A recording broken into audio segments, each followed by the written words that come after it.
মেঘ বলতে আপত্তি কি? বেশ, বলতে পারি। ছাদের ওপর মেঘ দাঁড়াতো ফুল পিসিমার বাড়ি। গ্রীষ্ম ছুটি চলছে তখন। তখন মানে কবে? আমার যদি 14, মেঘের 16-17 হবে। ছাদের থেকে হাতছানি দিত, ক্যারাম খেলবি, আয়। সারা দুপুর কাহাতাক আর ক্যারাম খেলা যায়। সেই জন্যেই জোচ্চুরি হয়। হ্যাঁ, জোচ্চুরি হতো।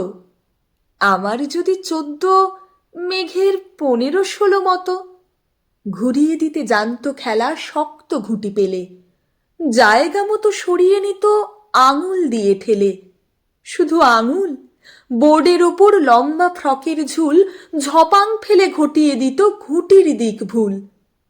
এই এখানে না ওখানে, এইটা না ওইটা, ঝাঁপিয়ে পড়ে ছিনিয়ে নিল ঘুঁটির বাক্সটা। ঘুঁটিরও সেই প্রথম মরণ। প্রথম মরা মানে বুঝবে শুধু তারাই যারা ক্যারাম খেলা জানে।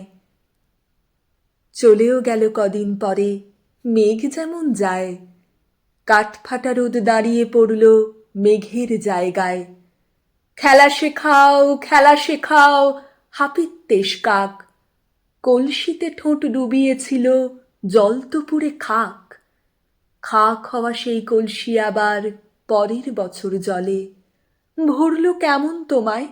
ধ্যাত, সেসব কি কেউ বলে? আত্মীয় হয়, আত্মীয় হয়, আত্মীয় না ছাই? সত্যি করে বলো এবার, সব জানতে চাই। 2-1 ক্লাসের বয়স বেশি। গ্রীষ্ম ছুটি হলে ঘুরেও গেছে কয়েক বছর, এই জানে শখ কোলে। আজকে দগ্ধ গ্রীষ্ম আমার, তোমায় বলতে পারি। মেঘ দেখতাম ছাদের ঘরে, ফুল পিসিমার বাড়ি।